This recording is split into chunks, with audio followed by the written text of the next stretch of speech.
Медиа уюмдар Ташиевке кайрылып 24 KG агенттигинин кеңсесин ачууга чакырды. Кыргызстандагы белгилүү медиа уюмдар жалпыга маалымдоо каражаттары, укук коргоочулар, медиа эксперттер жана журналисттер тобу улуттук коопсуздук боюнча мамлекеттик комитеттин төрагасы Камчыбек Ташиевке кайрылуу жолдоп 24 KG маалымат агенттигинин кеңсесин ачууга чакырды. Кайрылуунун тексти Медиа полиси институтунун расмий баракчасына жазылды. Анда басылманын кеңсесиндеги жабдуулар, техникалар, уюлдук телефондор, бухгалтердик жана башка документтер баары тинтүү маалында алынганы белгиленип, мындан улам ижарага алынып жаткан имаратты мөөр менен жаап салууга зарылчылык жоктугу айтылат. Ушул эле маалда кеңсенин жабылып турушу 24 KG маалымат агенттигинин журналисттеринин кесиптик ишмердүүлүгүнүн жүргүзүүсүнө кедергисин тийгизип жатат жана алар иш ордунан сырткары өз милдеттерин толук аткара албай калууда. Агенттиктен иш масштабынын кыскарышы жаңылыктардын санынын азайышына алып келет. Сайтта болсо негизги каржы булагы жарнама жана жарнамалык тексттерди жайгаштыруу. Бирок азыркы учурда редакция салыктарды жана кымсыздандыруу төлөмдөрүн төлөө боюнча өнөктөштөр менен келишимдердин, анын ичинде жарнамалык милдеттенмелерин толук аткара албай жатат. Мындай жагдай 24 KG агенттигинин кызматкерлерине маяна төлөөдө да көйгөй жаратат. Өз кезегинде алар үй бүлөлөрүн бага албай, насыяларын төлөй албай калышат деп жазылат кайрылууда.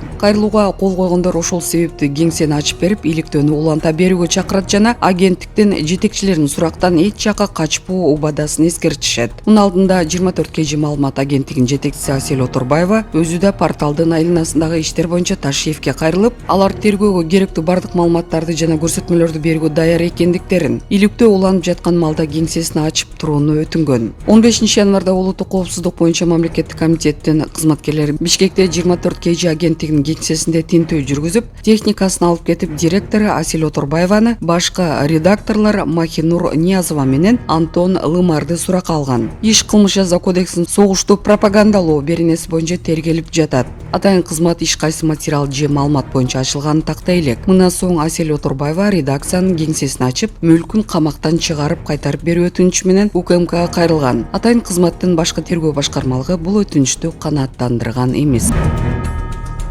Бишкекте 226 автобуста контролерго кол салуу болгон. Бишкекте номер 226 автобуста контролерго кол салуу болгон. Бул тууралуу мэриянын басма сөз кызматы билдирет. Дем клиникасы тиш ооруларын дарылоо жана тиш салуу кызматын көрсөтөт. Стоматология заманбап техникалык каражаттар жана материалдар менен камсыздалган. Жогорку даражадагы стоматологдор өз ишинин сапатына кепилдик беришет. Кандай гана оор абалдагы тиш болсо да оорутпай алып салабыз, жулабыз. Тиштерди кесипкөй чеберчиликте гигиеналык тазалоодон өткөрөбүз. Брекет системабыз да бар. Шаары метро Накимовский проспект, Сибашская көчөсү 7, корпус 2, метрого жакын жайгашкан.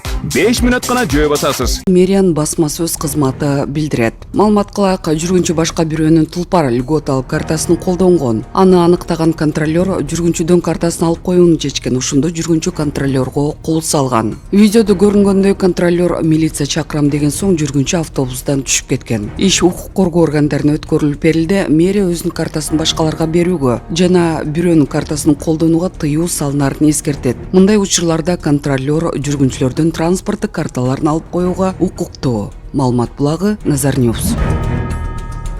Футзал. Кыргызстандын командасы Тажикстанды 4-2 эсебинде утту. Кыргызстандын футзал боюнча улуттук курама командасы Борбор Азия ассоциациясынын чемпионатында экинчи жеңишке жетишти. Турнир ушул күндөрү Дүйшөмбү шаарында Тажикстанда өтүп жатат. Тайпалык баскычтын экинчи турунун алкагында беттеште кыргызстандыктар тала ээлери менен беттешип 4-2 эсебинде жеңишке жетишти. 2 голду Кенжебүбү Рысбек кызы киргизсе, Нурсулуу Мурзакулова менен Медина Рысбекова дагы бирден гол киргизишти. Биринчи турда кыргызстандыктар Түркистандын командасын 3-1 эсебинде утуп алган. 2 раундтун жыйынтыгы менен Кыргызстандын командасы 6 упайга ээ болуп, биринчи орунду ээледи. 7 февралда Кыргызстандын курама командасы Иран менен беттешет.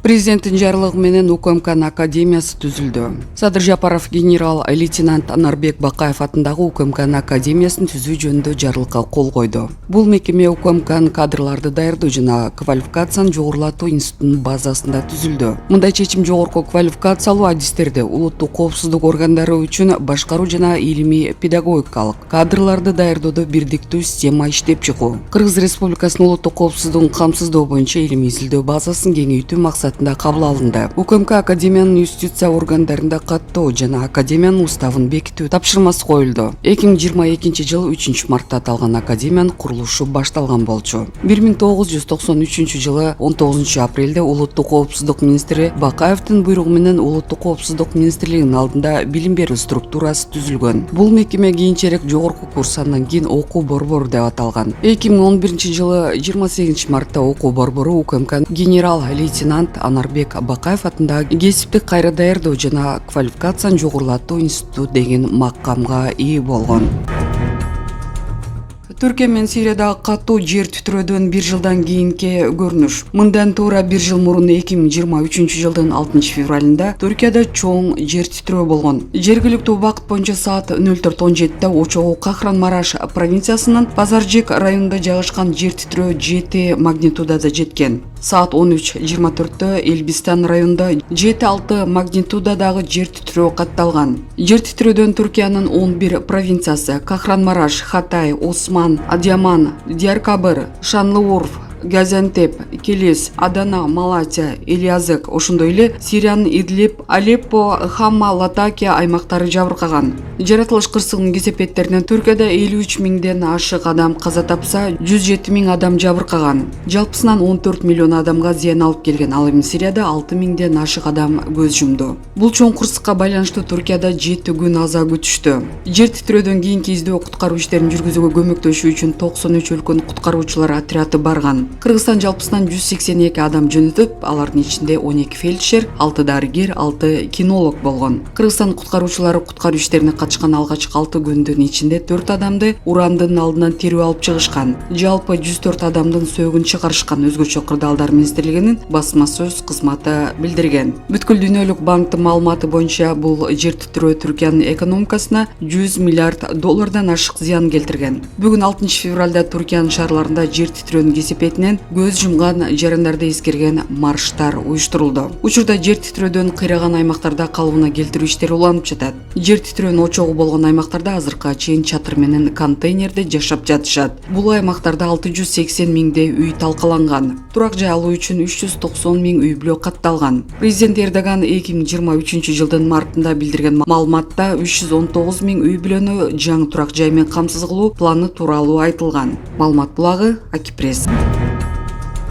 Россиядан Кыргызстанга кароосуз калган балдар алып келинди. Орусиядан Ички иштер министрлигинин жашы жет электердин арасындагы укук бузуулардын алдын алуу борборуна 5 өспүрүм жеткирилди. Бул тууралуу Ички иштер министрлигинен билдиришти. Коомдук коопсуздук кызматына 3 жаштан 18 жашка чейинки адашып кеткен үйдөн жана балдар мекемелеринен өз эрки менен кеткен же издөөдө жүргөн балдар алынып келинет. Мындан тышкары бул жерге ата-энесинин камкордугусуз калган жана мамлекеттин жардамына муктаж болгон балдар жеткирилет. Жакында эле Ички иштер министрлигинин коомдук коопсуздук кызматына башка мамлекеттин аймагында ата-энесин же мыйзамдуу өкүлдөрүн кароосуз калган 5 өспүрүм жеткирилген. Кызматкерлер Манас аэропортуна барып, Москва, Бишкек каттамы менен келген өспүрүмдөрдү тосуп алышкан. Алардын баары Орусиянын жашы жет элек өспүрүмдөрүн убактылуу кармоочу жайында болушкан. Өспүрүмдөр Орусиянын аймагында ата-энесин же мыйзамдуу өкүлдөрүн кароосу жок калган. Кайтарып берилгендер үй бүлөдө жашоо жана тарбия шарттарын аныктоо боюнча иштер жүргүзүлүп, башка мамлекеттин аймагында болуу себептери такталды. Алдын алуу жана тарбиялоо иштери жүргүзүлгөндөн кийин балдар алардын жакын туугандарына өткөрүп берилет.